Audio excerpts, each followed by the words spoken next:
hablado que del lado izquierdo encontramos justamente a la aurícula y al ventrículo izquierdo. Y que ya sabíamos que esa comunicación, ojo, que lo habíamos mencionado como agujero de Botal, durante el nacimiento se debe de cerrar. Hay dos tipos de cierre. Hay un cierre fisiológico, se le llama cierre fisiológico cuando existe la abertura, pero ya no hay paso de sangre, porque ha habido un equilibrio de demasiado. Ese se llama cierre fisiológico. Pero a los 7 días, ese agujero se tiene que cerrar, o sea, el cierre anatómico. Y ahí hay que recordar que va a dejar una ligera impresión que se llama fosa oval. Lo que hay es fosa oval. Todos tenemos la fosa oval que está ¿dónde? En el tabique interauricular, pero que se visualiza a nivel de la aurícula derecha, no en la izquierda, derecha. ¿Ya? Bien. Y por supuesto, mira acá, encontramos el corazón izquierdo. La parte derecha es lo que se va a llamar la circulación hematóxica, la circulación pulmonar, porque desde acá es donde va a salir la arteria pulmonar, el tronco, que luego se divide en dos para ir obviamente a los pulmones y ya sabemos el mecanismo. En cambio, el lado izquierdo va a ser la circulación sistémica, por donde va a salir la aorta y por supuesto con todas sus ramas para ir a los diferentes tejidos, ¿no? Bien. Mira acá, ahí están las aurículas que te mencionaba, ¿no es cierto? Los ventrículos, ¿no? Dentro de esa diferencia, ¿no?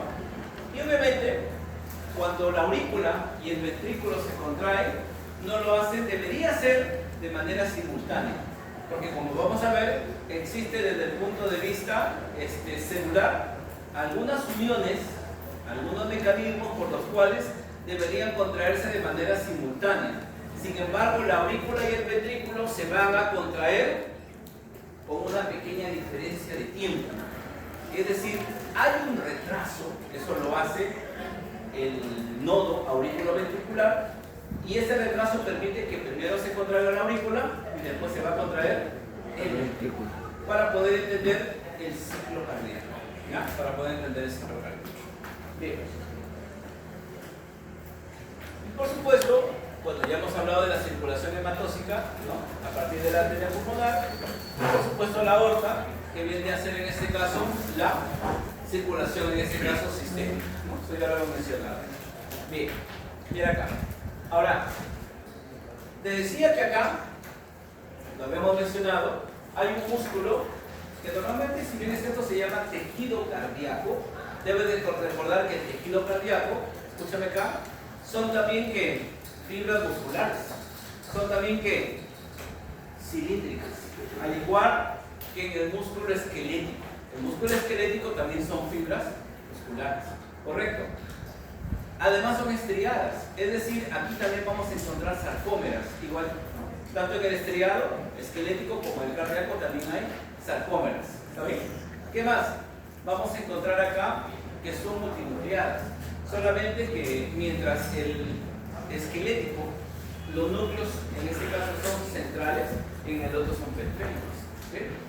La diferencia va a ser que estas fibras se van a unir en ciertos segmentos, se unen, ¿correcto?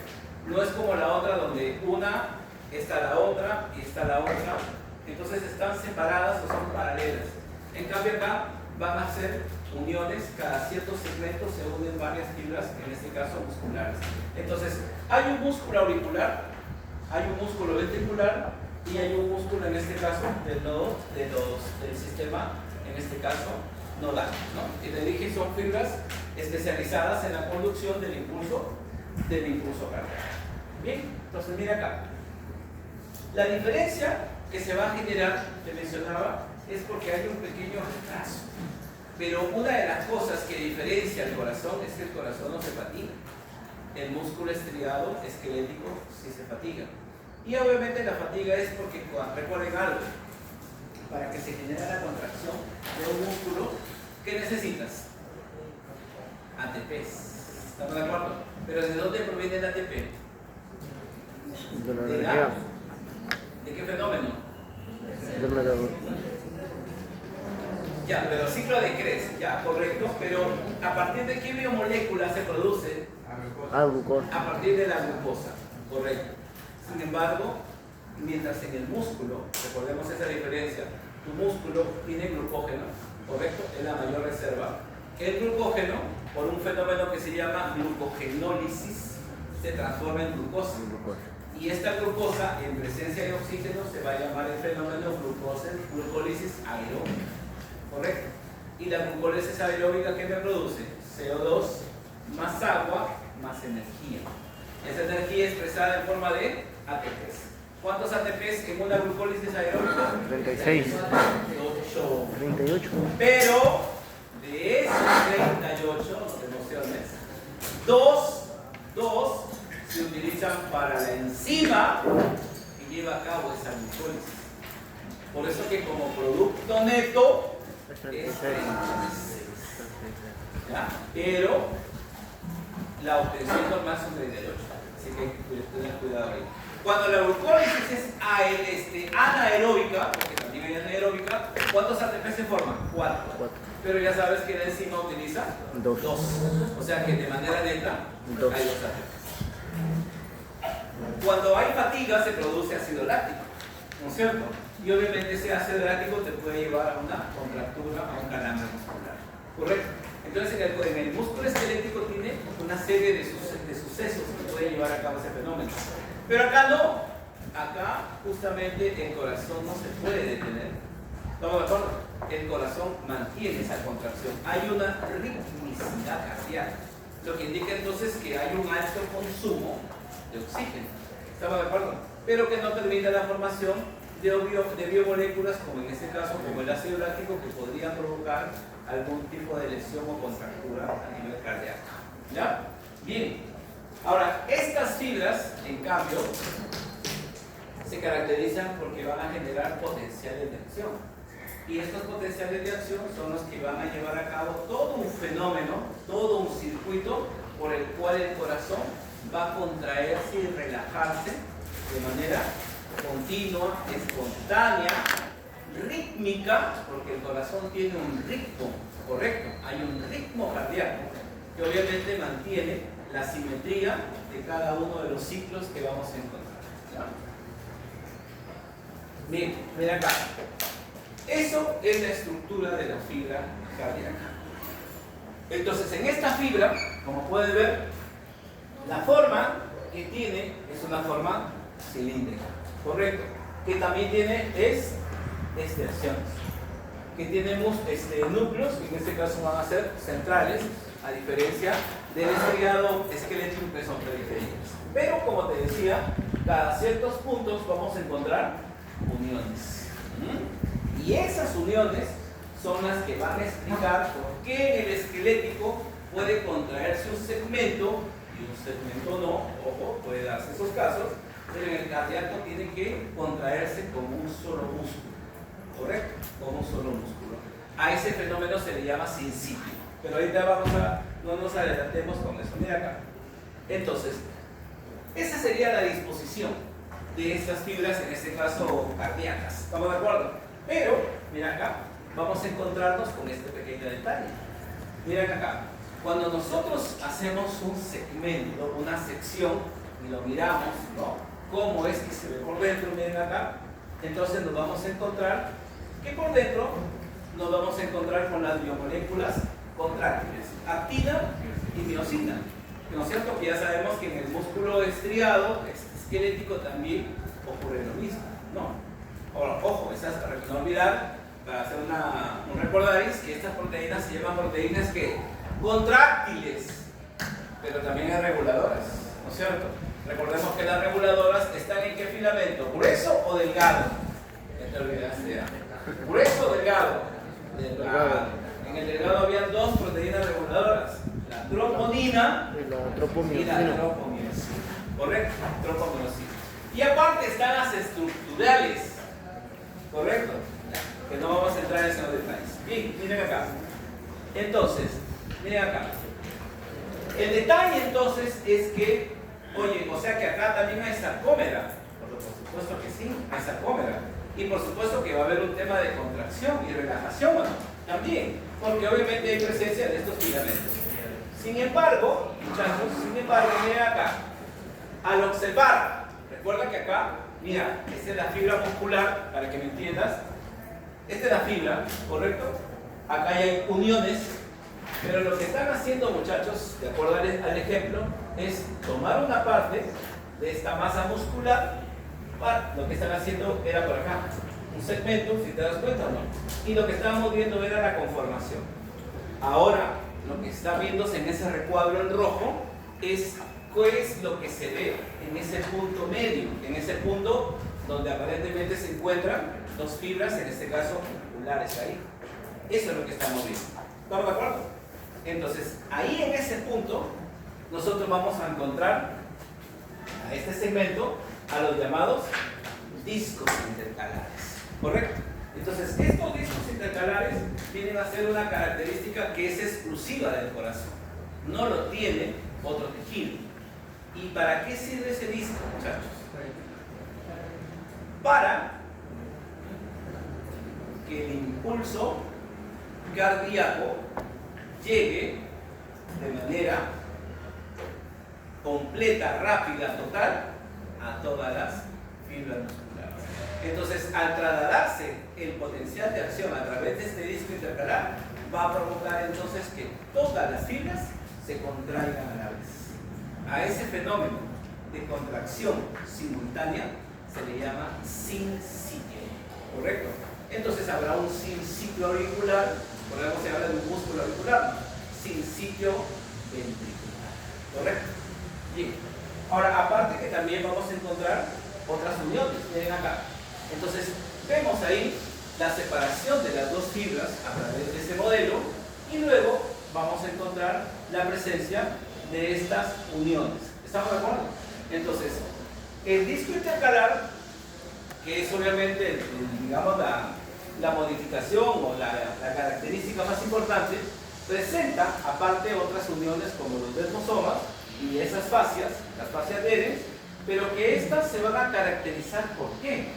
Porque justamente, mira, al haber estas uniones, miren acá, al haber estas uniones, entiende esta parte, esta es una fibra, esta es otra, y acá hay una unión, esta de acá, te dije, va a permitir la comunicación del potencial de acción. Pero ese potencial de acción se da a través de este mecanismo. ¿Qué sucede? El sodio es el elemento más importante del medio extracelular. ¿Estamos de acuerdo? Entonces aquí vamos a ir entendiendo esto. Cuidado acá. Muchachos, miren acá. Si esto de acá es la membrana celular, cuando la membrana está en estado de reposo, ¿estamos de acuerdo? La parte externa es positiva y la parte interna es negativa. ¿Por qué es positiva? Porque justamente acá encontramos a este catión extracelular. ¿Estamos de acuerdo? El sodio. Sin embargo, cuando llega un estímulo, hay que recordar que estas membranas presentan acá unas bombas, ¿sí o no? Las bombas de sodio y potasio, ¿correcto? Y estas bombas de sodio y potasio, no olvidar que en la parte interna, acá lo voy a poner, por acá aparece el potasio, porque el potasio es el catión más abundante del medio intracelular. Entonces, al haber un estímulo, este canal se abre y el sodio va a empezar a ingresar. Obviamente que así como sale el sodio, el potasio sale, ¿no? Entonces la carga se va a invertir. Entonces ahora la carga va a ser ahora negativa afuera, ¿sí o no? Y adentro positiva, que es obviamente por el ingreso de sodio. Entonces, si nosotros entendemos que cuando tenemos dos cargas distintas al lado de la membrana, eso significa polarización. Las cargas están polarizadas, pero al generar un estímulo, correcto, un estímulo a la membrana, lo que hago justamente es invertir las cargas, y a todo ese fenómeno se le conoce como despolarización, correcto. Entonces, el impulso, en este caso, el potencial de acción se genera por un fenómeno de despolarización. Y para que haya una despolarización, el sodio tiene que aumentar y tiene que ingresar. Y al ingresar va a provocar que se transmita el impulso. Entonces ocurre ese fenómeno. ¿Correcto? Ingresa. Y al ingresar va a pasar el potencial de fibra en fibra. ¿Correcto? Entonces de esa manera todas las fibras musculares se contraen de manera simultánea. ¿Ya? Se van a contraer de manera simultánea. Seguimos. Bueno, ahí está el potencial de acción, ¿no? Finalmente. Mucha vaina, ¿no? Seguimos, muchachos. Este es el sitio, ¿no? El que te decía. Entonces, es lo que te mencionaba. Tomando en cuenta esa base, entonces tu corazón está formado obviamente por estos sitios, un auricular y un ventricular. Entonces, arriba, como puedes ver, el auricular, ahí los tienes. Recordemos que el auricular, aparte, también tiene un tipo de músculos, ¿sí? Se llaman los músculos pectíneos, que están a nivel de aurículas. En cambio, el ventrículo, ¿cómo se llaman? Papilares. Músculos papilares. ¿Ya? Cuidado con eso. Y ahí está el sitio ventricular y los ventriculares. ¿Estamos de acuerdo? Muy bien. Ahora, ese detalle me está indicando algo, ¿no? ¿Por qué? ¿Por qué tenemos que hacer esta diferencia? Ya lo habíamos hablado. Si se supone que son fibras que son semejantes y están constituyendo una sola estructura. Sin embargo, aquí vamos a encontrar que existe justamente un pequeño desfase debido a que a este nivel, en la unión auriculoventricular, ¿de acuerdo? Ya lo habíamos hablado, existe acá este triángulo de Koch, donde está el nodo auriculoventricular y que es el que se encarga de retrasar. Eso provoca entonces que primero se contrae la aurícula y luego el ventrículo. Por eso se habla de dos sitios diferentes. Recuerda que el concepto sinsitio tiene que ver con contracción simultánea. Auricular sí, pero aurículo ventricular no, porque el ventrículo se contrae en este caso después. Y es por ese nodo, ahí está, el nodo AB, ¿verdad? Que, como hemos dicho, retrasa ese fenómeno. Normalmente lo hacen 0.1 segundos, ese retraso. Bien. Bueno, pero este potencial que venimos hablando hace rato, ¿cómo es que se origina? Este potencial, muchachos, se va a llevar a cabo gracias justamente a la parte molecular. Significa entonces que acá, lo que acabamos de explicar en la pizarra, acerca de lo que es el sodio y el potasio, van a darse paso a paso para llevar a cabo ese fenómeno. Como un detalle, que aparece otro elemento acá. ¿Quién? Ya hablamos de sodio y potasio. Nos falta un elemento. Calcio. Así es. El calcio entra a tallar acá. Y lo tenemos que aprender, ¿por qué? Porque son 5 etapas dentro de esta gráfica, que en realidad es una meseta de este potencial. Vamos entonces paso a paso con este fenómeno. Mira acá. Ahí lo tenemos. Mira. Todo eso de ahí, muchachos, todo, ahora el compañero me decía, todo respiratorio usted lo ha hecho del GAN, es cierto, todo lo que es cardíaco es Guyton, así que full Guyton está ahí. Pueden leer el libro, pueden leer acá, no hay ningún problema. Es todo eso. Entonces, aquí, mira acá, en esta parte, podemos ver entonces lo siguiente, ¿no? Escúchame. Cuando inicia, recordemos que la estructura del sistema nodal, en este caso la palabra es así, ¿no? Más excitable, ¿es quién? Es el nodo sinusal. ¿Estamos de acuerdo? Porque es justamente quien te genera el mayor potencial de acción, ¿ya? Sin embargo, el que tiene más tiempo, se prolonga más tiempo, son las fibras de Purkinje, porque esas van a nivel de todo lo que es el músculo ventricular. Por eso es lo que estamos viendo arriba, ¿no? Ahora, si te das cuenta, ¿sí? No son espigas, o sea, no es que se genera el impulso, llega al vértice y luego cae, no, sino que acá va a tener un tiempo que va a durar. A este espacio se le llama mesetas.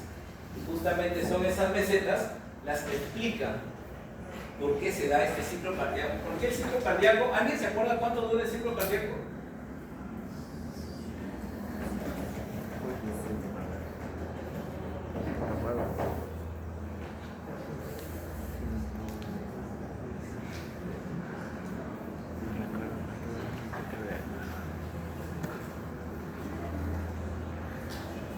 No lo pregunté. Ya, muchachos. Seguimos, miren acá. Entonces, de ambos, escúchame bien, de ambos, el que es más determinante de ambos, porque hemos hablado acá de dos regiones, pero el que va a determinar justamente, igual que en el electrocardiograma, toda la gráfica lo hace justamente el músculo ventricular. Por eso es que el ventricular es el que se toma como punto de referencia, porque el ventricular, recuerda que acá la fibra de Purkinje, ¿a dónde va? ¿Cómo se forma la fibra de Purkinje? Después de que se han formado, primero, ¿quién es? Sinusal, aurículo ventricular, luego viene el haz, y luego vienen las dos ramas, y después de las dos ramas vienen las fibras de Purkinje. Pero las fibras de Purkinje están ¿a dónde? En el ventrículo. En el ventrículo. Entonces, estas fibras a nivel del músculo generan estas espinas, ¿no? Perdón, estas mesetas que estamos viendo acá. Y eso es lo que se está tomando como referencia. Desde dónde parte, mira acá, el potencial es negativo, hasta dónde va, ¿correcto? Se habla aproximadamente, en el caso anterior, de 105, ¿no? De 105 milivoltios, que vendrían a ser en este caso la diferencia para poder llevar a cabo este potencial de acción. Mira acá. Y ahí está el nodo AB que te estaba diciendo, ¿no? Que es el que hace el recorrido para llevar a cabo ese fenómeno. Bien, vamos avanzando acá. Entonces, estas son las fases. Miren acá. Eso es lo que tú vas a encontrar. Cuidado en el examen. Ahora ya vamos con lo que quieres tú, no blanco de pregunta. Cuidado con el examen, te den esa gráfica, ¿sí? Y en esa gráfica nosotros podemos ubicar todas las fases, ¿estamos de acuerdo? Las fases de este potencial de acción, ¿correcto? En cada fase hay un fenómeno. Recuerda que acá parte de la fase 0, ¿correcto? 0, 1, 2, 3, 4 hasta acá, y en cada una de ellas vamos a ver que el fenómeno está determinado por el ingreso o por la salida del sodio, del potasio, porque los canales se abrieron, porque los canales se cerraron, y también por la participación del calcio. Entonces, en cada uno de ellos vamos a ver, acá obviamente este es el comparativo que tú vas a ver, pero lo vamos a ver fase por fase para que te quede claro ahí. Miren ahí, esto de acá representa en este caso esta célula, ¿no? En este caso la fibra muscular, en este caso cardíaca. Entonces mira lo que está sucediendo en esta fase. Eso que ves en azul representaría el canal de sodio. ¿Estamos de acuerdo? El canal de sodio. Entonces, de acuerdo a lo que estamos mostrando en la gráfica, miren acá. ¿Qué está pasando con ese canal? Se abre, ¿correcto? El canal se abre. ¿Pero para qué se va a abrir? Para que pueda ingresar el sodio. ¿Estamos de acuerdo? El sodio ingresa y obviamente, ¿qué ha pasado? Recordemos que aquí había una carga negativa, ¿o no? Sí, había una carga negativa y que ahora es una carga positiva. Entonces aquí estamos hablando de una despolarización de la membrana, en este caso de la membrana de la fibra muscular, ¿correcto? Por ese ingreso de sodio. Entonces estamos hablando de la fase 0. Luego viene en este caso la fase 1, la siguiente fase que vas a ver ahora acá. ¿Estamos de acuerdo? Y como pueden ver acá, la fase 1 se conoce como fase de repolarización. ¿Y qué va a pasar en esta fase de repolarización? La carga, ¿estamos de acuerdo?, debe de volver a su estadio original. Entonces aquí, para que eso vuelva a su estadio, recuerda que ¿por quién se despolarizó? Por la culpa del sodio, ¿cierto? El sodio al ingresar genera este cambio de cargas. Entonces, para que yo cambie, en este caso la carga, tengo que cerrar esos canales. ¿Estamos de acuerdo? Por eso es que acá los canales, en este caso, bueno, acá se presenta la siguiente gráfica, la siguiente barra, y acá podemos ver que el canal se va a cerrar. Se cierra ese canal, ¿no? Para, en este caso, evitar que se siga despolarizando. Luego, miren acá, viene la fase 2, la fase de meseta. Pero en esta fase ya no va a participar en este caso, como ves acá, el sodio, sino que va a participar en este caso el calcio, ¿correcto? Entonces estos canales se van a abrir, como puedes ver acá, se abre. Es una fase más larga, por eso se llama de meseta. Mira ahí, es un poco más ancha. Y que acá lo estamos viendo en este color plomo, en este caso. Esos serían los canales de potasio, los canales de calcio. Que estos canales son los que se van a aperturar y que eso va a permitir el ingreso de este calcio. ¿Estamos de acuerdo? Ahora, ojo, que los de potasio no hay que olvidarnos de eso, ¿no? Los canales de potasio, normalmente en este caso, hacen una contracorriente con el sodio. En todo fenómeno, siempre que ingresa sodio, sale potasio. Solamente que en este caso me están diciendo que los canales de potasio rápidos se van a cerrar. ¿Estamos de acuerdo? Porque obviamente se va haciendo la carga, en este caso más positiva. O sea, aquí se sigue despolarizando. Y no olvidar que este fenómeno es antes de. Es decir, todo esto ¿para qué va a servir? Para que el músculo se contraiga. Pero para que pueda contraerse el músculo tienen que haber eventos anteriores. O sea, lo que yo estoy hablando acá son los eventos antes de la contracción. Tienen que ir esos fenómenos, preceden a cada uno de ellos. Solamente que nosotros lo hemos aprendido al revés. ¿Estamos de acuerdo? Siempre hemos estado hablando de contracción isovolumétrica, relajación, ¿no? Todos esos fenómenos sabiendo dejando de lado a los eventos que están ocurriendo antes para que el músculo se contraiga. Ten cuidado con eso. ¿Vale? Seguimos. Bueno, y luego viene la fase 3, ¿no es cierto? Ya hemos hablado de la fase 0, la fase 1, la fase 2. En esa fase 3, como ves, nuevamente, ¿no? El calcio que estaba ingresando, ¿no es cierto? Y que generando también en este caso una despolarización. Este calcio también, en este caso, recuerden una cosa, el calcio es tóxico. El calcio solamente va a servir, retrocedemos un poco, en el músculo estriado, ubícate en el músculo estriado. ¿Qué sucede cuando ocurre la contracción? Hay una terminación nerviosa, ¿te acuerdas o no? La terminación nerviosa, ¿dónde llega? A un músculo. Pero la terminación nerviosa, ¿qué contiene? Tiene un neurotransmisor preformado, acetilcolina, ¿correcto? Que esta acetilcolina se va a liberar o no, y va a ir ¿a dónde? Al retículo sarcoplástico. ¿Para qué? Para liberar al calcio. Y este calcio, cuando se libera, ¿a dónde se va a ir? A la troponina C, que recordemos que la actina, es la miosina, pero aquí entre las dos había alguien que se interponía, la tropomiosina. ¿Sí o no? Alguien dirá, pero ya, actina, miosina, tropomiosina, ¿qué? ¿Y dónde está la troponina? O sea, ¿qué tiene que ver el calcio si acá no veo nada? Lo que pasa es que esta tropomiosina está anclada a la troponina. Cuando el calcio llega acá, llega aquí, lo que hace la tropomiosina es hacer esto. ¿Estamos de acuerdo? La saca de ahí. Y estas dos van a entrar en contacto. Y al entrar en contacto, ocurre el deslizamiento. ¿Estamos de acuerdo? ¿Sí? Ocurre el deslizamiento. Pero, ahí viene el tema. ¿Para qué sirvió el calcio? Solamente para estimular a la troponina.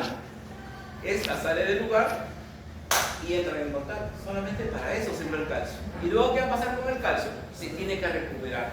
¿Pero por qué se tiene que recuperar? Porque el calcio produce apoptosis celular, daño celular. Por eso hay una sustancia que se llama calsecuestrina, que es la que va a recuperar ese calcio. ¿Y se lo va a llevar a dónde? Al retículo sarcoplástico. Entonces no lo deja libre, lo saca de nuevo, ¿correcto? Lo mismo va a pasar acá. O sea, este calcio difunde. ¿Y por qué? Porque va a actuar en la contracción de ese músculo. ¿Estamos de acuerdo o no? Solamente que acá no olvidar algo. Mientras en tu músculo estriado esquelético había, ¿alguien se acuerda de eso o no? Túbulos T. ¿Sí o no? Y a cada lado del túbulo T que había cisternas terminales. Y como yo tenía dos cisternas y un túbulo T, a eso se le llaman triadas. Pero acá no son triadas, acá son diadas. Cuidado con eso, cuidado con esa diferencia. Entonces, este calcio ya sirvió para algo. ¿Para qué? Para la contracción. Pero no puedo estar difundiendo más. Cuidado con ese corazón. Por eso que ese calcio ingresa, estimula y obviamente se tiene que cerrar. Lo dice ahí. La fase 3 de repolarización sirve para que estos canales se cierren. ¿Estamos de acuerdo o no? Y los canales de potasio lentos se abran. En el anterior, ¿quién se había? Eran los canales rápidos de potasio. pero acá son los canales lentos de potasio, que son los que se abren. ¿Estamos de acuerdo? Entonces se van ahí está la gráfica, ¿no?, de la fase 3 y se va a cerrar. ¿Estamos de acuerdo? Finalmente, muchachos, en la fase 4, como podemos ver, bueno, los canales de potasio que dice ahí se abren. Ahora, recuerden, alguien dirá, pero ¿por qué sale, no? Recordemos que ese es contracorriente, ¿no? Cuando ingresa un catión, el otro catión tiene que salir para hacer una diferencia o un gradiente, en este caso, de presión.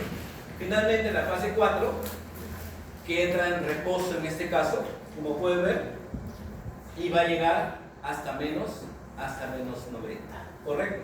Va hasta menos 90, hasta 15 aproximadamente, y de ahí sale el 105, ¿no? Vas a dar la resta y te sale 105. ¿Estamos de acuerdo? Y es la fase, en este caso, de reposo. Entonces son 5 fases las que vamos a encontrar justamente dentro de este potencial de acción. Entonces, cuidado acá, como te vuelvo a repetir, cuidado acá con este juego de palabras, ¿no? Pero acá los determinantes son la presencia de estos iones. Entonces retrocedamos. ¿Qué pasaba en la fase 0? ¿Perdón? No, la fase 4. Pero recordemos que empezaba en fase 0. Bueno, decía, la primera fase, que es la fase 0, ¿qué ocurría en ese fenómeno? La despolarización. Había una despolarización en la cual entra sodio. Acá los determinantes eran los canales de sodio, los cuales se abren e ingresa el sodio. Ya, esa es la fase 0, que se llamaba la fase de despolarización. Luego venía la fase 1. La repolarización inicial. De repolarización, que se le puede llamar repolarización inicial. Esta repolarización, ¿por qué se caracterizaba? Por la entrada de porque calcio. estos canales se cierran, nada más, se cierran. Luego venía la fase 2. La ¿Qué meseta. pasaba? La fase de Ahí meseta. participaban los canales de calcio. ¿Cierto? Los canales de calcio se abren, ingresa el calcio, pero también se abren los canales de ¿qué? De potasio. De potasio. ¿Pero qué canales? Rápidos. Canales rápidos. Luego en la fase 3 tenía La repolarización tardía o lenta, que se le llamaba. Y en esta repolarización, ¿qué pasaba? Se cerraban los canales de ¿qué? De calcio. De calcio, pero también se aperturaban los canales lentos De potasio. ¿no? Y finalmente en la fase 4, ahí está la quinta fase, cuidado con eso. No es que no es fase 4, sino si es fase 0, fase 1, fase 2, fase 3, fase 4. Pero la fase 4 es la quinta fase, ¿no? Cuidado, no podamos. Aunque puede ser, ¿no? No. Ya, en esa fase, la fase 4, la membrana entra en estado de Reposo. Y como ves ahí, su potencial es de menos 90 milivoltios. De menos 90 milivoltios. ¿Estamos de acuerdo? Entonces, estas son las 5 fases de ese potencial. ¿Ya? Bien, ahora entramos acá a estos cambios, ¿no?, de excitación, en este caso del músculo, en este caso cardíaco. Ya habíamos hablado inicialmente que, por supuesto, acá hablábamos de lo que era el nodo sinusal, ¿no? Y este nodo sinusal era el responsable de todos estos mecanismos. Entonces, volvemos acá. El nodo sinoauricular, que es obviamente, ¿con qué otro nombre se le llama al nodo auricular? Se le puede llamar sinusal, sinoauricular, marcapaso, Kate y Flack, nodo de Kate y Flack, ¿no es cierto? Te decía entonces que este de acá se va a localizar dentro de lo que es o por debajo de la desembocadura de la vena cava inferior. Y este nodo sinusal, ¿estamos de acuerdo?, va a ser graficado en el electrocardiograma como una onda. La onda P. ¿Qué se genera acá? La despolarización auricular, ¿correcto? Y acá, como va a haber despolarización auricular, la onda se llama ¿qué onda? La onda P. La onda P, ¿correcto? La onda P. A diferencia del nodo AB, que como ya sabemos, el nodo AB, como es un complejo, también va a formar un complejo de espigas a nivel del electrocardiograma que se llama el complejo QRS. Ahora, uno es despolarización auricular, el otro es despolarización ventricular. Pero como hemos visto, el corazón se tiene que repolarizar. La membrana también tiene que estar en reposo. Sin embargo, hay que recordar que la repolarización auricular no se registra en el electrocardiograma. No hay registro. Solamente el registro ventricular. Y es ahí donde aparece la onda T. Onda P, despolarización auricular. Complejo QRS, despolarización ventricular. Y la onda T, repolarización ventricular. No hay auricular. ¿Estamos de acuerdo? Ojo, las ondas normalmente deben ir hacia arriba. ¿Estamos de acuerdo? Pero vamos a encontrar que a veces la onda puede ser negativa. ¿Qué significa eso? Que la onda, en este caso, ven acá muchachos, o sea, si el electrocardiograma tiene esta forma, ¿estamos de acuerdo? Así, y luego hace esto, ¿sí o no? Entonces, esta sería la onda P, ¿correcto? Este sería el complejo QRS, ¿sabían o no? Y este sería la onda T. Pero como te dije, la P y la T deben ir hacia arriba.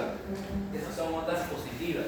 Pero cuando la onda se vuelve negativa, o sea, me explico, imaginémonos que tenemos este ejemplo así, ¿no? Y hace esto de acá, ¿no? Así. Y empiezas a observar acá. Miren acá, muchachos. ¿Estamos de acuerdo?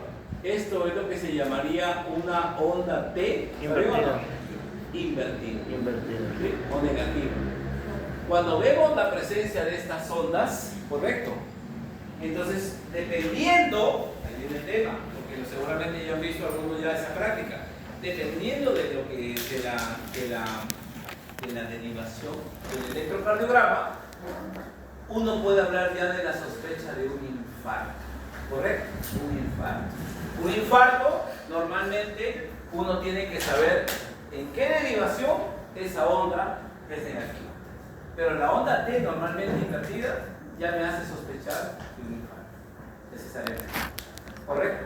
Y eso parte, obviamente, te decía, de lo que es la despolarización. Entonces, a nivel de estos nodos, se van a llevar a cabo las despolarizaciones. O sea, su fenómeno normal es despolarización. Lo otro ya es un fenómeno en el cual, como se ha reabsorbido, en este caso los iones, entra en la fase de repolarización.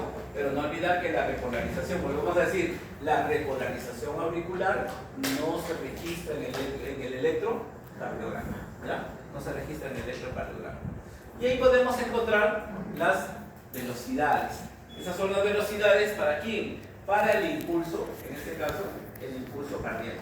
Tanto a nivel de lo que es el sincito auricular como ventricular. ¿Ya?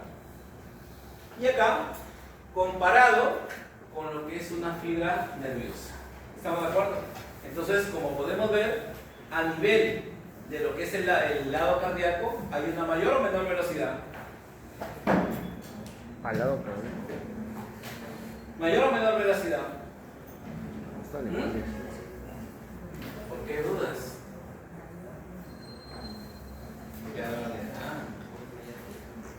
¿Qué está sacando el logaritmo?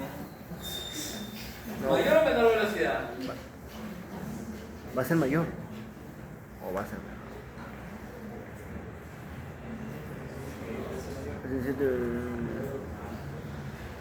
Llevan dos, ¿ah? Llevan dos. Apúntalas, ¿ah? Apúntalas. Mira acá. Se nota la comparación. ¿Sí? ¿Está bien o no? No dije nada. Conste, ¿ah? Conste. Bien. Miren acá. Definitivamente las fibras de lo que es el sistema cardionector, vuelvo a repetir, ten cuidado con esas sinonimias, del sistema cardionector o nodal que se le llama, son las que tienen una mayor velocidad. Mayor velocidad por lejos, aunque no creas, por lejos, es demasiado rápido. ¿Estamos de acuerdo? Pero no solamente eso, sino que son controladas, reguladas. ¿Ya? Reguladas. Bien. Ahora, hay lo que se conoce como un periodo refractario. ¿Qué significa eso? Que para que la célula se contraiga, como ustedes han visto, parte de un estímulo. ¿Está bien o no? Tiene que haber un estímulo para que se despolarice. Pero luego que se despolariza, te has dado cuenta que hay una serie de fases, ¿o no? Así es. O sea, se debe de cumplir esas fases. Entonces alguien dirá, a ver, se supone que el orden es 0 hasta 4. Fase 0 hasta fase 4. ¿Saben o no? Se supone que el nodo sinusal entre en la fase 0. ¿Estamos de acuerdo? A estimular ahí. Y luego se lleva a cabo el periodo de...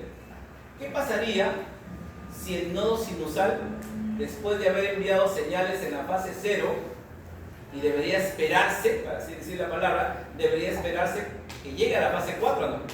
¿Qué pasa si envía una señal en la fase 2? Estando en la fase 2 recién, envía otra señal. La pregunta es, ¿esa célula será capaz de responder ese estímulo? No. ¿Estamos de acuerdo? Entonces, a eso se le llama periodo refractario. ¿Correcto? A la presencia de una extrasístole, como por ahí lo menciona, hay una extrasístole. Extrasístole significa que hay, digamos, un estímulo, ¿correcto?, que se puede generar de manera alterada, y lo que puede provocar es que el corazón se pueda contraer de manera irregular, pero obviamente no puede responder ese célula. ¿Estamos de acuerdo? Sin embargo, ahora ojo, esto de acá estamos hablando en condiciones normales. ¿Por qué? Porque cuando esa ritmicidad se pierde, ¿estamos de acuerdo? ¿Qué pasa? Que la persona, lamentablemente, el tejido pueda responder de manera patológica. ¿Podrá responder? Sí. Y cuando responde de manera patológica, entonces la persona va a empezar a presentar las famosas arritmias cardíacas. Cuando una persona presenta una arritmia, cuando pierde el ritmo, ¿ya? Pero el ritmo cardíaco. ¿Estamos de acuerdo? Hay una ritmicidad, fase 0, todas las fases, ¿no? Luego viene el estímulo y otra vez las fases, el estímulo. Ese es el orden normal. Pero hablamos de una extrasístole cuando algunas personas pueden tener, muchachos, otros nodos extrasinusales. ¿Puede haber esa patología? Sí. Recordemos que son fibras musculares, miocárdicas, especializadas. Entonces, por ahí que alguna otra fibra puede estimularse y se contrae, ¿correcto? Y desarrolla ese fenómeno. Son extrasístoles ahí, ¿ya? Entonces, hablar del fenómeno cardíaco tenemos que hablarlo, en este caso, despacito nomás para ir entendiéndolos, pero hay que recordar entonces que cuando un tejido, ¿ya?, no responde, ¿estamos de acuerdo?, a otro estímulo, no responde a otro estímulo, estando en periodo, estando dentro de la fase del potencial de acción, eso se llama periodo refractario. ¿Estamos de acuerdo? No puede, en este caso, responder, pero no puede porque es lo normal. ¿Estamos de acuerdo? No responde ese estímulo. Cuando respondiera el estímulo, ya sería en este caso patológico. ¿Ya? Bien, periodo refractario. Bien, seguimos. Y ahí está, ¿no? Date cuenta que durante esa fase, como ves ahí que tiene que ver la fase, en este caso 2, ¿se acuerdan de esa fase 2? La meseta Tiene que ver con la apertura de los canales de calcio. Los canales de calcio. ¿Estamos de acuerdo? Entonces, es en ese momento, recordemos que el calcio se le conoce también como el elemento gatillo de la contracción. Porque una vez que él hace contacto, ocurre el fenómeno del deslizamiento. ¿Estamos de acuerdo? A pesar de que la contracción empieza desde un fenómeno nervioso, desde la liberación de la acetilcolina, pero los filamentos se mantienen normales. Una vez que llega el calcio, acortamiento. ¿Está bien? Bien, entonces en esta fase ocurre, digamos, dentro de la fase que estamos viendo, ocurre el fenómeno del periodo refractario. ¿Ya? Bien, seguimos, muchachos. Bueno, eso es más de lo mismo que estábamos viendo, ¿no? El periodo refractario relativo, como puedes ver ahí, es un fenómeno que se puede dar muy corto porque tiene, digamos, una periodicidad más pequeña. Algunos textos lo pueden mencionar, ¿no? Pero para cuestiones, en este caso, de entendimiento del fenómeno, se saca de lado. Ya como especialidad, ya se entiende que el periodo refractario relativo en realidad sí existe, ¿ya? Pero es obviamente, como te digo, de muy corto alcance. Bien, seguimos acá, muchachos. Bueno, ahora vamos a ver lo que ya te había mencionado. O sea, la fibra, ¿no?, la fibra cardíaca en este caso, presenta unas invaginaciones acá. Mira, esto de acá, un poquito salimos un ratito, muchachos, para entender la imagen. Esto de acá salimos acá para poder explicarlo de esta manera. Miren.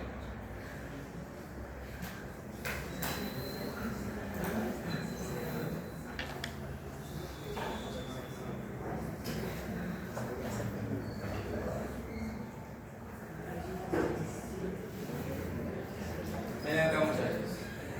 Les explico acá.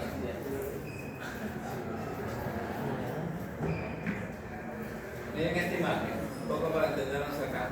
Ya regresamos. Mira, esta es la fibra muscular, estriada normal, y como podemos ver dentro de esta fibra, recuerda que una fibra contiene por dentro que miofibrillas. ¿Estamos de acuerdo? Miofibrillas. Entonces lo que estamos viendo acá, esto que está por dentro, es la miofibrilla.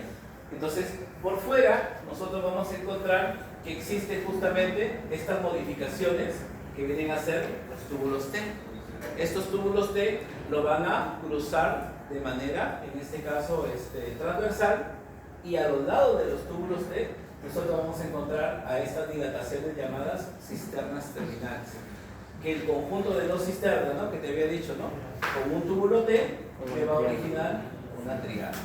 Ahora, ojo, hay segmentos. Entonces, entre dos triadas, ahora ubícate en ese segmento de dos triadas, nosotros vamos a encontrar a todo este complejo que estamos viendo acá. ¿Correcto? Todo este complejo es el llamado retículo sarcoplástico. ¿Correcto? Que es, recuerda que el prefijo sarco es para el músculo estriado. ¿Por qué? Porque las mitocondrias se llaman sarcosomas. La membrana celular se llama sarcolema. Y obviamente el tejido o el retículo endoplasmático se llama retículo sarcoplásmico. Entonces la pregunta es, ¿y qué importancia tiene este retículo sarcoplásmico? Aquí está la reserva de calcio. Ahí está la reserva de calcio. ¿Estamos de acuerdo? Y como ya sabemos, el calcio participa dentro de este fenómeno. Entonces, visto de esa imagen, ¿no?, que se ve un poquito más interesante, vamos a ver entonces ahora el anterior, ¿no?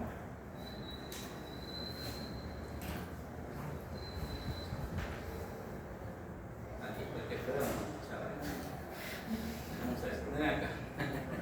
Bien, estábamos ahí, ¿no es cierto? Estábamos en esa imagen. Entonces acá, como pueden ver, tenemos acá a esta fibra muscular, ¿no? Y esta fibra, como te decía, ya sabes, por dentro están todos los miofilamentos, y cada cierto segmento, muchachos, cada cierto segmento, nosotros vamos a encontrar con esta disposición, en este caso transversal, que se conoce como el túbulo T, ¿correcto? Que es parte obviamente de la estructura de esta fibra muscular. Bien, tu membrana, ¿en qué estado está? En reposo, ¿no? En estado de reposo porque está la carga negativa, ¿no? Está con la carga negativa. Siempre tomando en cuenta eso de ahí. Entonces, ¿qué sucede, muchachos?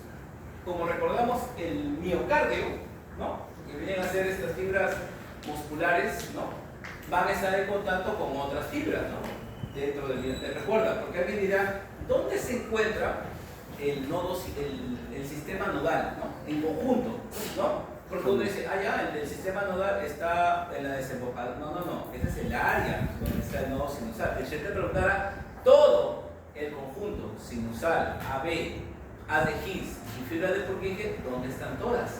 Todo ese conjunto están en el espesor del miocardio. Por eso son fibras miocárdicas.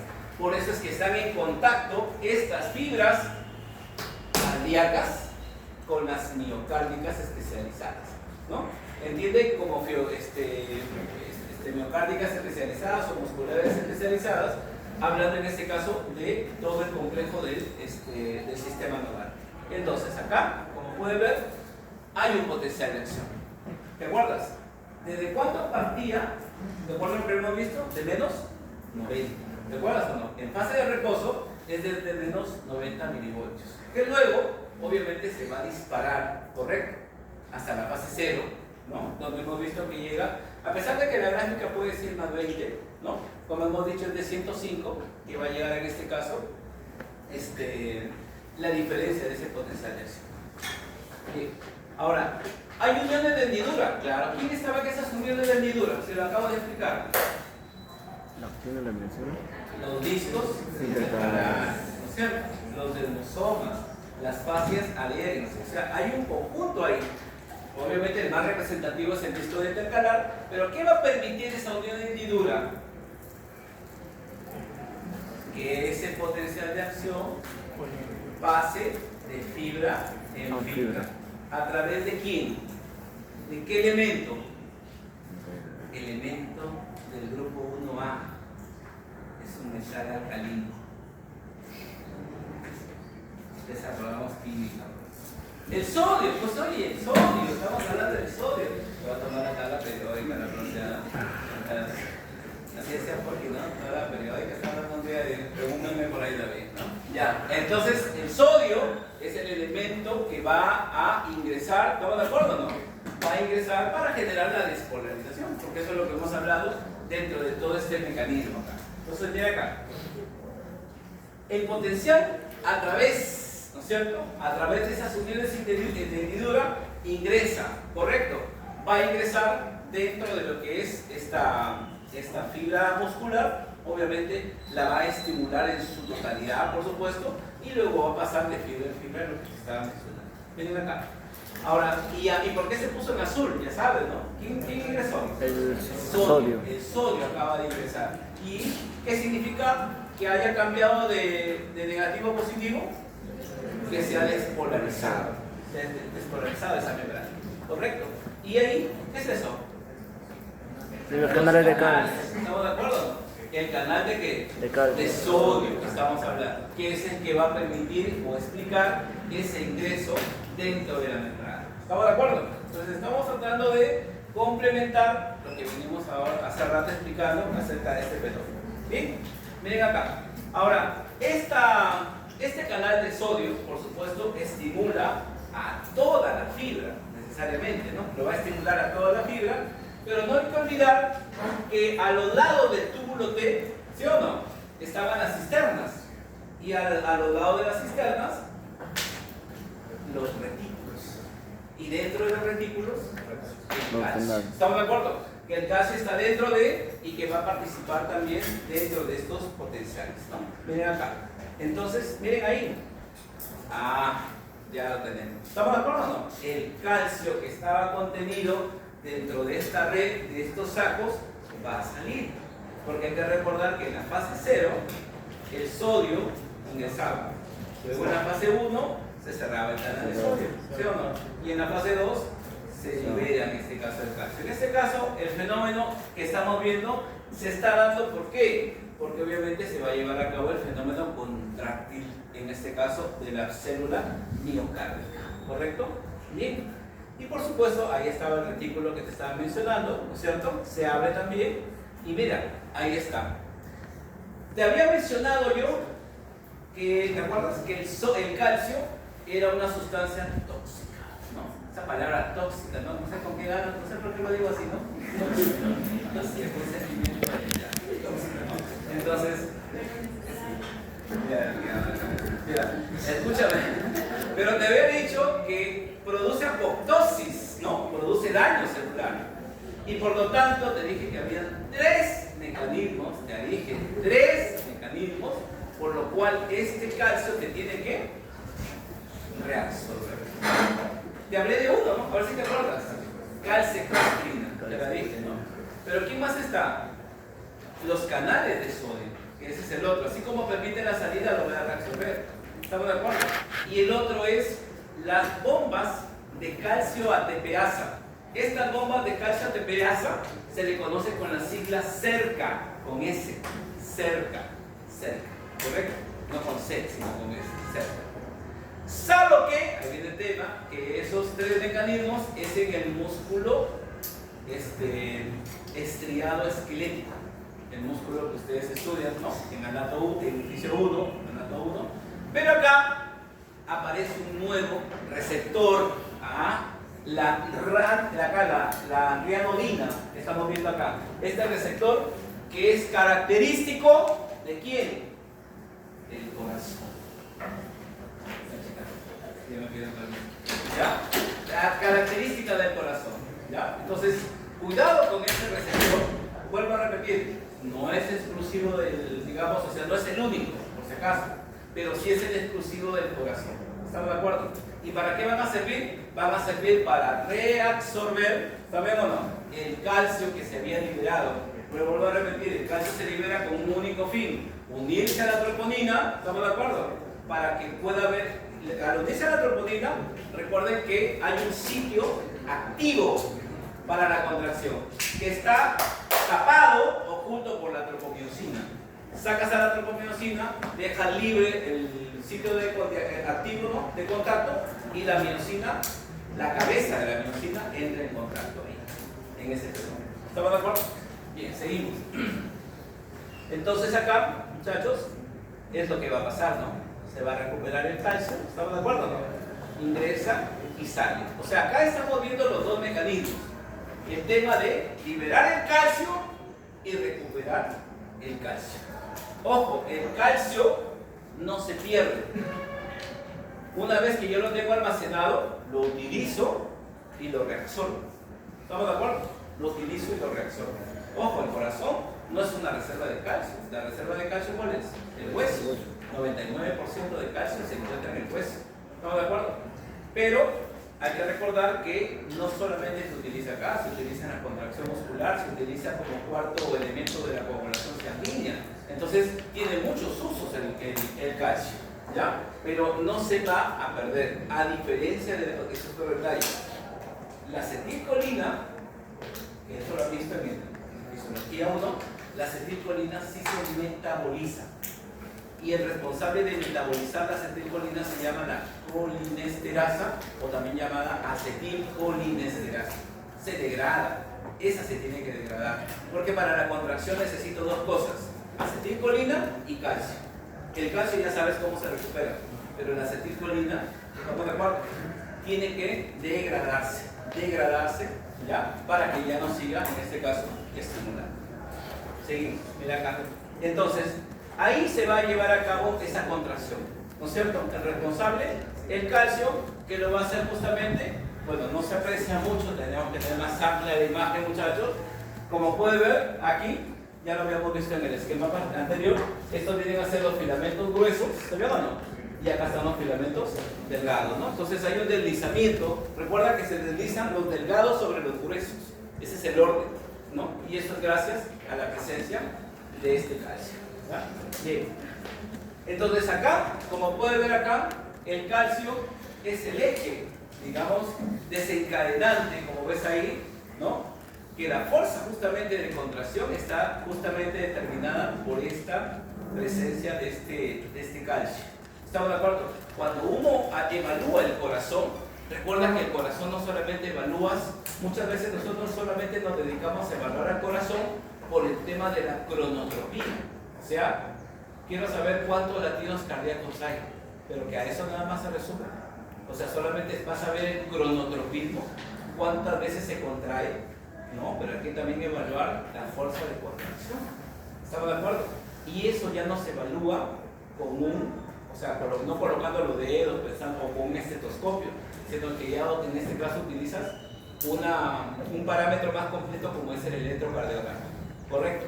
Entonces, un electrocardiograma, obviamente depende del electrocardiograma si está bien tomado o no está bien tomado, pero la idea es que el electrocardiograma ustedes lo puedan primero reconocerlo, como es un electrocardiograma.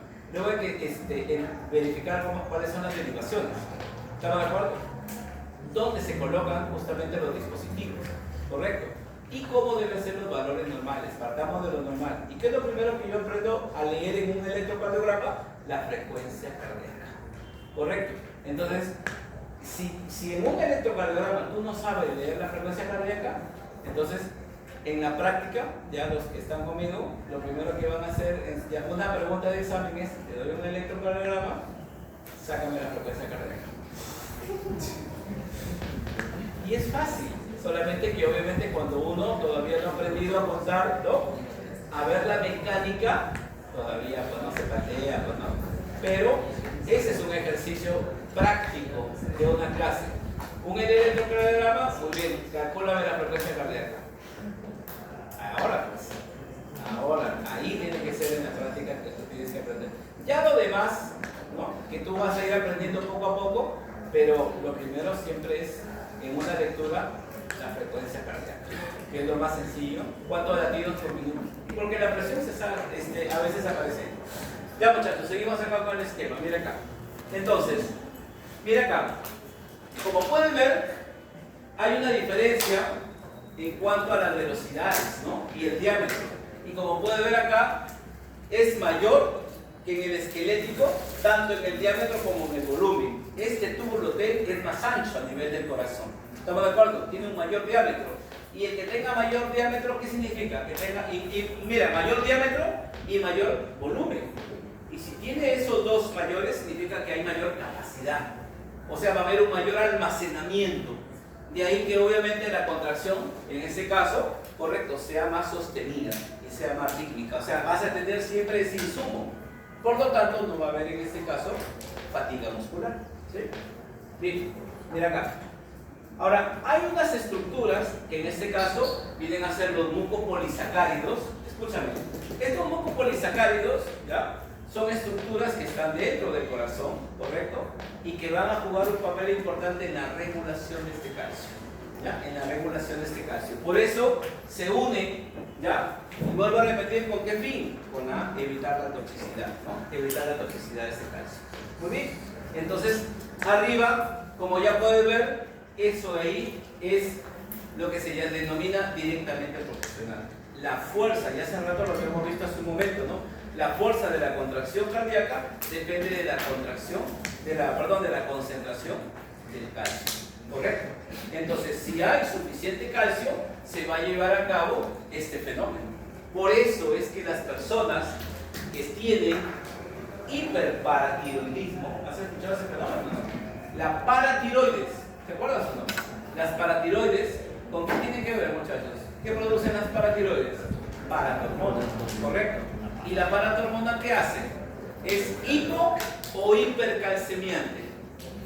Hipercalcemiante. O sea, lo que hacen es estimular la resorción ósea, el osteoclasto, ¿no?, degrada el hueso.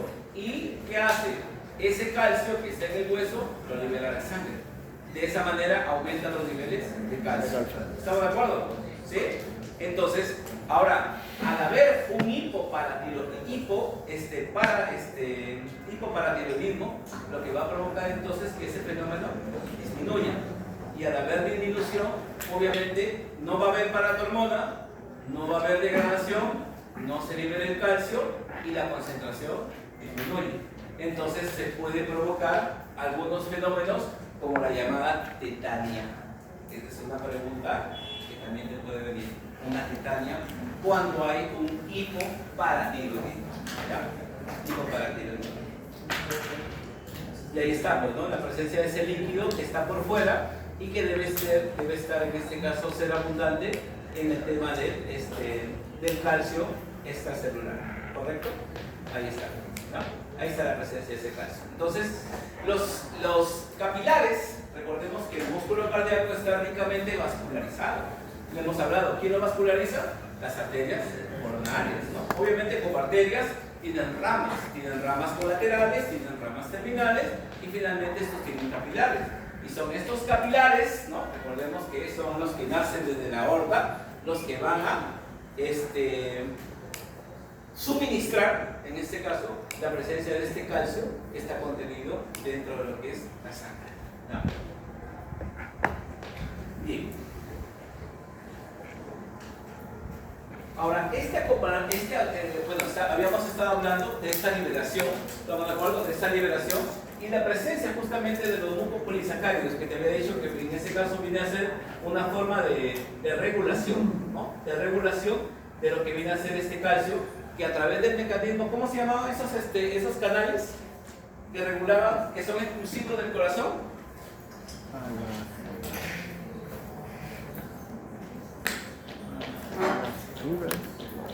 No es calsecuestrina, no es canales de sodio. Las bombas de rianodina, no olvidar, justamente son estas modificaciones dentro de lo que es la estructura celular las que se van a encargar, digamos, las que son estructuras exclusivas dentro de lo que es el músculo cardíaco, para poder en este caso reabsorber este calcio extracelular. ¿Ya? Bien.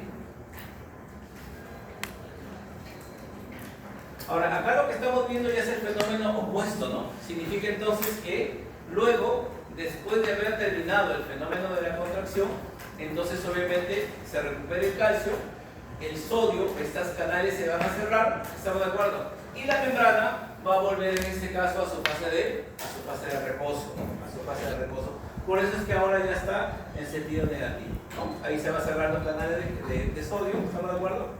Y luego los canales de calcio igual, ¿no? Del túbulo se van a cerrar y también los del retículo sarcoplánico, ¿no? Entonces estamos viendo el fenómeno inverso en este caso para que nuevamente llegue a su fase de reposo, ¿no es cierto?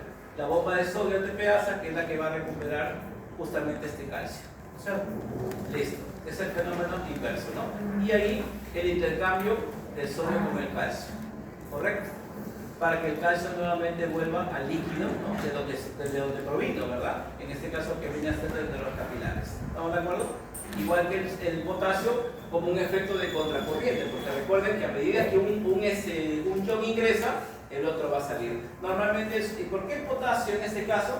Porque el potasio dentro del líquido intracelular es el más abundante y puede salir con facilidad para que haga un efecto de contracorriente y pueda ingresar o salir los diferentes iones de la célula cardíaca. Ahí está, ¿no? Lo que le mencioné.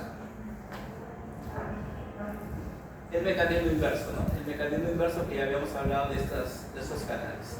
Bien. Por el cierre de esos canales de lo que no responde al periodo refractario. Pero hay que recordar que era que en el periodo 2, ¿no? El refractario, ¿no? Periodo 2. Bueno, miren acá, muchachos. Acá, como pueden ver, hay una duración, ¿no? Hay una duración, en este caso, de la contracción. No vayas a confundir, hace rato te había preguntado, no vayas a confundir la duración del ciclo cardíaco, que hasta ahora no me ha respondido. Es otra cosa, ¿no? Acá están hablando de la contracción auricular y de la contracción ventricular. Porque aquí suman 0,5, ¿no? Ya te digo eso porque en el ciclo cardíaco también un valor 0,8. Claro que en el Guyton es creo que como 14 decimales, pero ¿no? Algo así te puedo preguntar. Entonces no, 0,8, ¿no? 0,8. Pero como decimales no es así, por si acaso, según Guyton. Ya, entonces, ya sabemos nosotros que esa duración está interrumpida, por eso aparece acá, por la presencia justamente del nodo AB, ¿no? El nodo AB, que es el que aparece acá, es el responsable primero de un retraso, ¿estamos de acuerdo? Pero además de la durabilidad. Definitivamente, la cantidad de fibras musculares presentes en el ventrículo es mucho mayor. Por lo tanto, va a tener en este caso un mayor tiempo para que en este caso se pueda contraer. Entonces 0,2, ¿correcto? Y 0,3 en ese orden, tanto a nivel auricular como a nivel ventricular, ¿ya? Como a nivel ventricular. Ahí está, ¿no? Listo. Y vamos a lo que te gusta, el ciclo cardíaco. ¿Muy bien? Miren acá, muchachos. Cuando uno habla del ciclo cardíaco, ¿ya? Vamos ahora al ciclo, sabemos nosotros que acá hay varios elementos que tienes que tomar en cuenta. Primero, válvulas. Cuidado con eso. Las válvulas, en este caso, solamente se toman en cuenta 4 válvulas, que son las auriculoventriculares y las sigmoideas, también llamadas semilunares. ¿Dónde se localizan estas válvulas? En el origen de los grandes vasos, en el origen de la pulmonar y de la aorta, ¿correcto?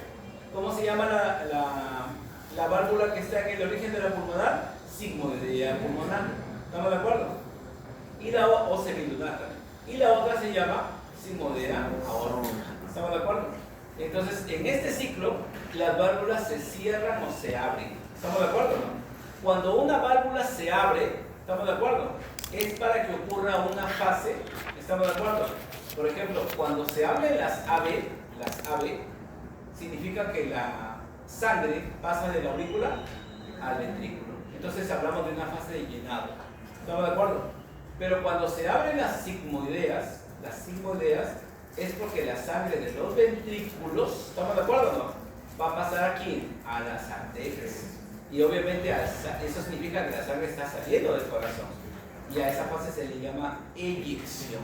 Eyección es salida de la sangre, en este caso a través de las... Ahora, ojo, así como la válvula se abre, se cierra. Y no olvidar que el cierre de válvulas le genera un ruido cardíaco, ¿correcto? El cierre de las primeras válvulas, que son las AB, primer ruido cardíaco. Y el cierre de las pulmonares, de las sigmoideas, segundo ruido cardíaco. ¿Estamos de acuerdo? Entonces, los cierres de válvulas son para los ruidos cardíacos. ¿Estamos de acuerdo? Bien, ahora, normalmente cuando empieza, recuerden que ustedes siempre han escuchado hablar de sístole y diástole. Ese mecanismo que siempre han escuchado. Pero cuando uno habla de ciclo cardíaco, normalmente esos términos como que, o sea, se mantienen en algún momento, ¿no? Pero el ciclo cardíaco tiene más fases. Porque así como hay una fase de llenado, hay la fase de contracción isovolumétrica. Y hay que recordar que hablamos de contracción, obviamente, cuando el músculo empieza a disminuir de diámetro. ¿Estamos de acuerdo o no? Pero ¿por qué se llama isovolumétrica? Muchachos, ¿por qué se llama isovolumétrica? Porque el volumen que está dentro del corazón no cambia. Y para que no cambie, tiene que estar, ¿qué? Cerrado. ¿Y quién se encarga de mantener cerrado el corazón? ¿Quién mantiene cerrado tu corazón? ¿Quién?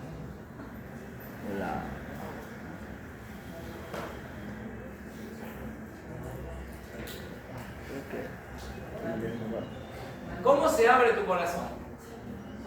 Con palabras bonitas. Cuando yo hablo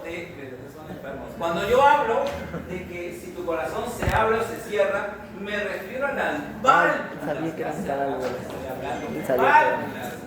Entonces, si es isovolumétrica, significa que las válvulas están cerradas.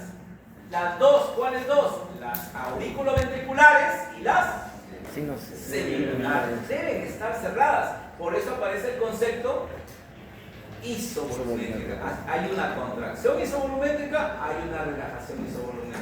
Entonces, para que ocurran esos fenómenos, si hay alguna válvula abierta, se debe de cerrar. ¿Estamos de acuerdo? Eso siempre hay que tomar en cuenta. En esas fases, contracción isovolumétrica y relajación isovolumétrica, si hay alguna válvula abierta, se cierra. ¿Y qué pasa si se cierra? Daniela, ¿qué pasa si se cierra? Ruido cardíaco. Entonces, los ruidos cardíacos ocurren en las fases isovolumétricas. Entonces, si me hablan de eyección o si me hablan de llenado, en ninguna de esas fases puede haber ruidos cardíacos. ¿Estamos de acuerdo? O sea, vamos un poco haciendo siempre esa comparación. ¿Ya? Y lo otro, escúchame acá. ¿Cómo se llena tu corazón?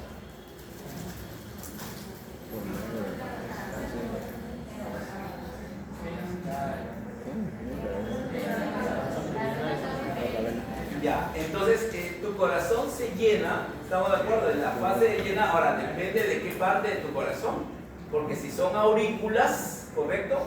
Las aurículas ocurren porque hay un retorno venoso, ¿está bien o no? Porque recuerda que a las aurículas llegan venas, ¿correcto?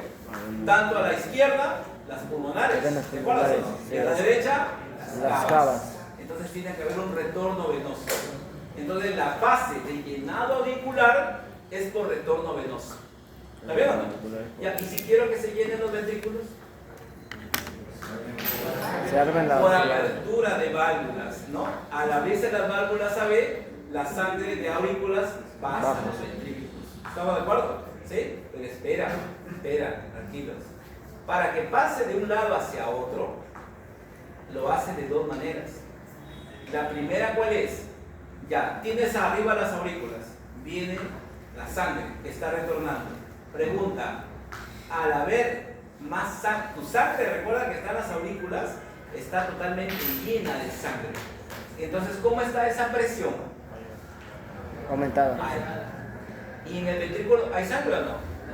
Bueno, hay una pequeña cantidad, por si acaso, el corazón nunca se queda sin sangre, por si acaso, hay una pequeña reserva. Pero esa pequeña reserva tiene menor presión. ¿Estamos de acuerdo?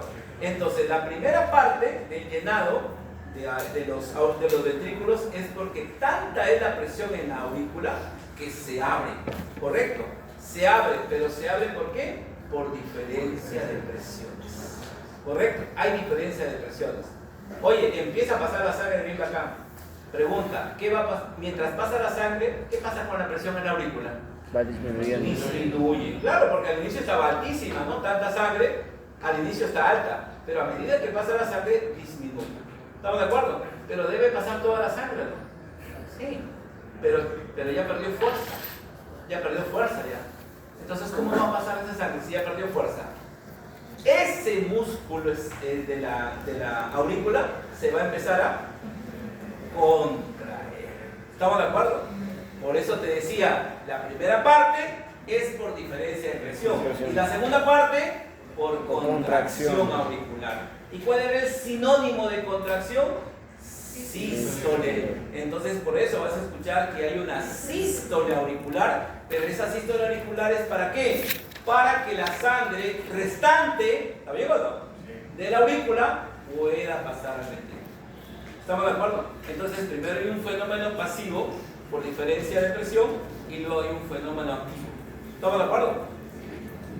¿Sí? Entonces eso de ahí, muchachos, tenemos que irlo pasito a pasito entendiendo todo ese mecanismo del ciclo cardíaco. Ahora sí.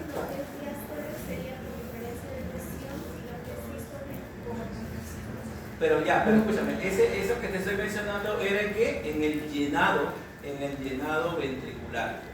Para que el ventrículo se llene hay dos etapas. En la primera, la sangre pasa de aurícula a ventrículo por diferencia de presión. ¿Estamos de acuerdo? Y en la segunda, por contracción de las aurículas. Por eso se llama un llenado rápido y un llenado lento. El rápido normalmente se da por diferencia de presiones.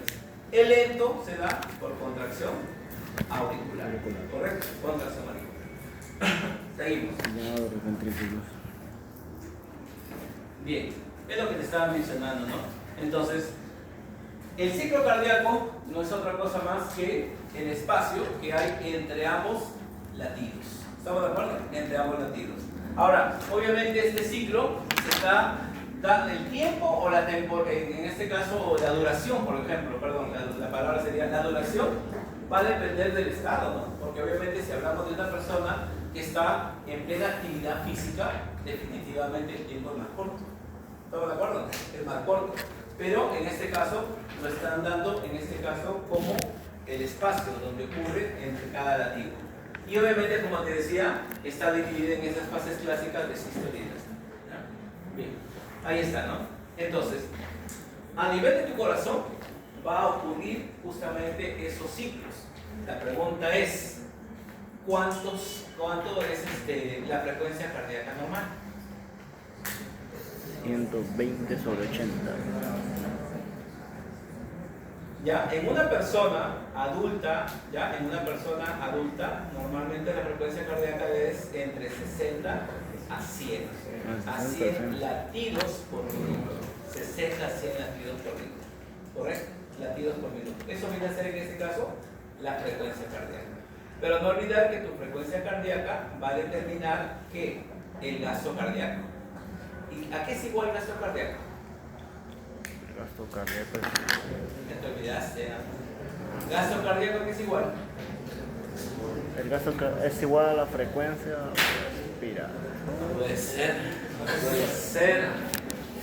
Gasto cardíaco es igual a frecuencia cardíaca o volumen sistólico. Claro. Volumen sistólico. Ya, ¿y qué es el volumen sistólico? ¿Qué es el volumen sistólico? Es el volumen que expulsa el corazón en cada eyección. ¿Y cuánto es ese volumen? Aproximadamente 70 mililitros. 70. Volumen sistólico. Ahora, tu frecuencia cardíaca, por supuesto, De ahí que el gasto cardíaco va a variar de cada persona. Normalmente a veces utilizan el promedio, utilizan siempre el término 72, pero no es así, pues, ¿no? Porque cada persona tiene una frecuencia cardíaca distinta. El problema es que a mí se me ocurra pedir la frecuencia cardíaca y yo haga esto. ¿Qué estoy haciendo? ¿Qué estoy calculando? La frecuencia de pulso. La frecuencia de pulso. Eso no es la frecuencia cardíaca. Esa es la frecuencia de pulso. Entonces la pregunta es, ¿cómo mido la frecuencia cardíaca? Con un estetoscopio. Claro. De esa manera calculo la frecuencia cardíaca. Alguien dirá, pero que la frecuencia cardíaca no es igual que la... No. Cuidado con eso. No es igual. ¿Sí? No es igual. Y nunca olviden que la frecuencia que se mide a nivel de los pulsos deben ser siempre simétricas. Significa entonces que vamos a encontrar casos de personas que tienen variación en las frecuencias de pulso. Lo habrán visto en su práctica, bueno, en esta práctica que está bien en anatomía 1 de goniometría, para medir en este caso, ¿no?, los ángulos que la persona tiene en cada articulación. Hay personas que tienen variación y muchas veces la variación se presenta porque han tenido un traumatismo, y al tener un traumatismo de tiempo ya tienen una restricción en el ángulo, ¿no? O que de repente, vamos a suponer, es a nivel de la rodilla, ¿no?, y de repente tienes un queloide, por ejemplo, ¿no?, y duele, por supuesto, ¿no? Entonces hay una restricción por una contusión o por una lesión. Entonces en este caso, cuando yo mida las frecuencias, vuelvo a repetir, eso de ahí es frecuencia de pulso, ¿correcto? Y cuando tú midas el pulso, no solamente cuentes la cantidad, también tienes que sentir la intensidad. ¿Cuál es la intensidad? Buena intensidad, leve intensidad, a veces son imperceptibles, ¿no? Hay gente que parece que no tuviera pulso, ¿no? Hay gente sin corazón, sí, pero que no tenga pulso ya es otra cosa, ¿no? Hay que ver eso. Hay otra, la simetría. La simetría. ¿Estamos de acuerdo? Es decir, si acá yo encuentro 80, en el otro también debe ser 80. Eso significa simetría de pulsos. Frecuencia de pulsos son los números. El otro que decía es la intensidad. ¿Estamos de acuerdo? Entonces, no solamente se valora una característica. Cuidado para eso, ¿no? Entonces, sí, entonces que acá, ahí por si acaso, la frecuencia cardíaca varía para cada persona. Y ahí me sale el gasto cardíaco. Ahora, la pregunta es, ¿y el gasto cardíaco para qué me sirve? ¿Para calcular qué? ¿Qué calculo con el gasto cardíaco? Vamos, gasto cardíaco. Yo ya sé mi frecuencia cardíaca y yo sé que mi volumen es 70 ya. Ya calculo el gasto cardíaco. ¿Y para qué me sirve eso? ¿Para calcular qué? La presión arterial. ¿Y a qué es igual presión arterial? La presión arterial es igual. Gasto cardíaco por la frecuencia. Resistencia periférica. Resistencia periférica. Ya les voy a medir la presión a ustedes. ¿Dónde está mi grupo? Resistencia periférica. ¿Correcto? De eso de manera se va a calcular. ¿Estamos de acuerdo? Y por eso es que acá, escúchame, acá, cuando vamos a ver la parte ya vascular, vamos a entender que estas pastillas, tabletas, como tú le quieras llamar, clásicas, ¿no? Personas que están con hipertensión, ¿qué toman? Captopril, ¿lo has escuchado? Enalapril, ¿cierto? Losartán, ¿cierto? Pero solamente hablando de losartán y el enalapril, son dos sustancias que se llaman antihipertensivos. Ojo, los dos tienen la misma efectividad, solamente que la gente, ¿no?, que se quiere, no, yo tomo losartán, pero el enalapril tiene el mismo efecto, solamente que la única diferencia es que uno te produce tos, que es el enalapril, ¿no?, te produce ese efecto secundario, y el losartán, ¿no? Obviamente no es en todas las personas. Ahora, pero el enalapril, ahí viene el detalle, evita justamente que este músculo, mira acá, este músculo se fibrose. O sea, evita el remodelado. y al evitar el remodelado va a conservar la estructura. ¿Sí? Cuando la persona deja de tomar estas pastillas se remodela esto, y al remodelarse, la persona de tener una hipertensión nada más, termina siendo una insuficiencia cardíaca. Y eso ya es mala calidad de vida, por supuesto. ¿Sí? Pero obviamente estas pastillas que te mencionaba tienen obviamente una importancia. Ahora, lo que vamos a ir aprendiendo, porque esta es farmacología ya, son los ciclos de acción. ¿Dónde actúan estos dos para poder controlar la presión arterial? Entonces, cuando hagamos el estudio de presión arterial, vamos a meternos con el losartán, vamos a meternos con el enalapril para entender ambos mecanismos, por qué se utilizan, pero tienen mecanismos distintos a la vez. ¿Ya? Estos dos. Oye, vamos avanzando acá. También falta, dale este cardíaco, ¿no? Ya está, ya decía, ¿por qué hay un patita que está aquí presente? Decía, doctor, tome en cuenta solamente un tema de cardíaco nada más. Y todo que sea respiratorio, todo acá, que sea ecológico en el examen, ¿no? Claro. Ya, para ahorita que se vacila, ya debe. Bien, muchachos, entonces, como vemos acá, todo el ciclo parte, o el punto de partida es el nodo sinusal, que ya lo hemos hablado, ¿no? Es el marcapaso, el que inicia este potencial de acción, que ya sabemos que parte de menos 90 milivoltios, y todas las fases que ya las hemos revisado. Bien, ahí está, ¿no? El nodo sinusal en la desembocadura de la vena cava, de la vena cava superior. Ahí está, ¿no? Ahí está. Chao, ahí no, entonces está.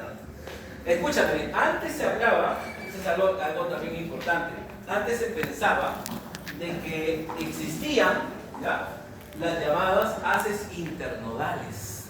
Cuidado con eso, haces internodales. Es decir, que para que uno se comunique con el otro tenía que haber unos haces. Y eso en realidad, desde el punto de vista anatómico, se ha demostrado que no existe. ¿Estamos de acuerdo? En realidad, las comunicaciones todas son por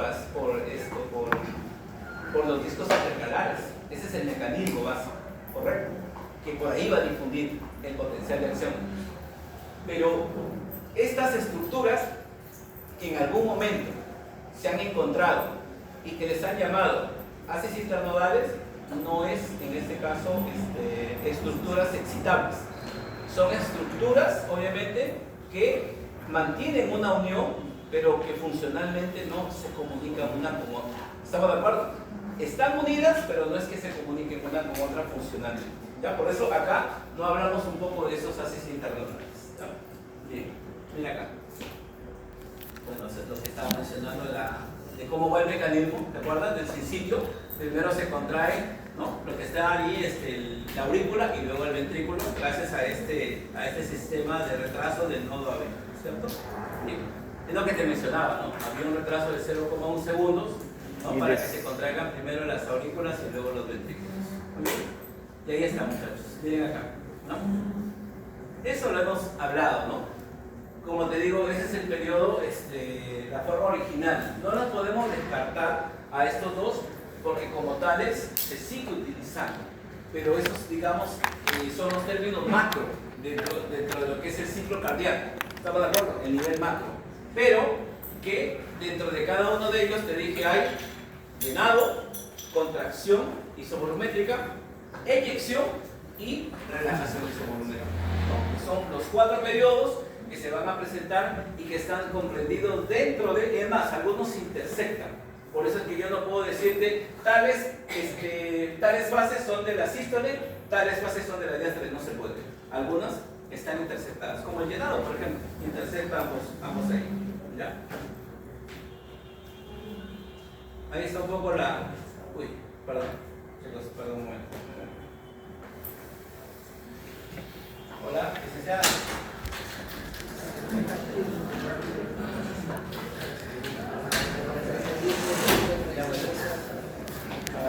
Terminamos acá en esta diapo para... Lo que pasa es que de paso nos ganaron el aula y no quiero estar con esa vaina toda la pasada.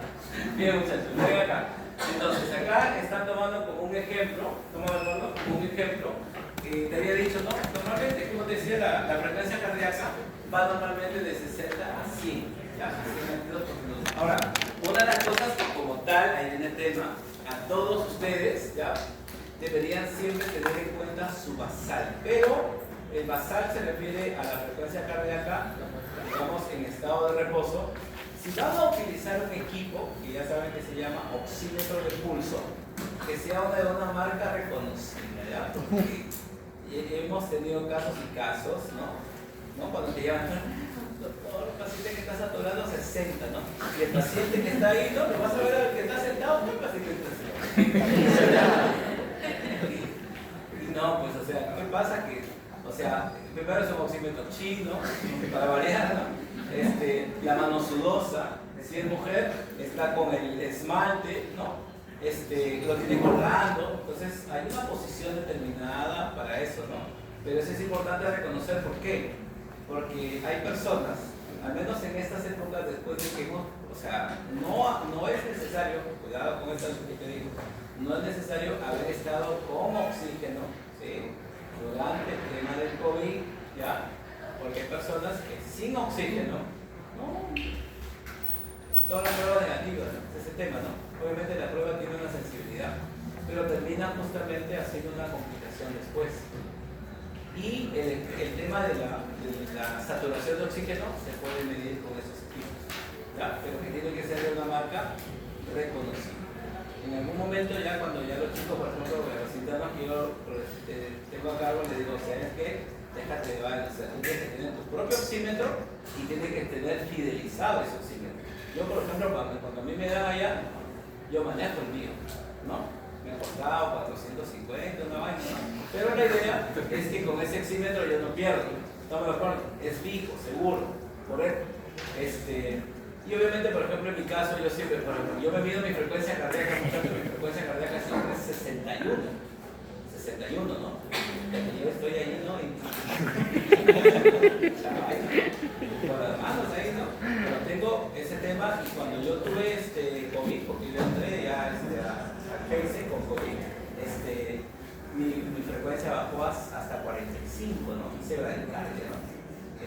Todo un tema, ¿no? O sea, es un tema emocional que tú validas, ¿sabes? En esas situaciones, pero bueno, ya pasó ese momento, ¿no? Pero sí, llegué a hacer una bradicardia. Pero obviamente yo nunca dije nada tampoco, ¿no? Porque a veces cuando te hacen un procedimiento, ya tú sabes, entra un tema emocional para esas cosas. Pero es importante saber que cada uno de ustedes sepa cuánto es tu frecuencia basal en estado de reposo. ¿Ya? Entonces acá están tomando como base, mira, la frecuencia cardíaca. Están hablando de una persona que si tuviera, miren acá, 72, en este caso como latidos, el ciclo cardíaco es de inversa. ¿Estamos de acuerdo? Y para estos casos, aquí estamos, esto de acá. 0,833 segundos por latido, que es obviamente el tema de ciclo cardíaco. Pero pues normalmente se toma como redondeado, como 0,8. Ahí está. ¿Estamos de acuerdo? Como 0,8. Eso de acá, minutos por latido, obviamente, esto de acá es hablando ya en función a la temporalidad, ¿no? Pero en este caso la duración solamente entre latido y latido es 0,833. ¿Ya? ¿Listo, muchachos?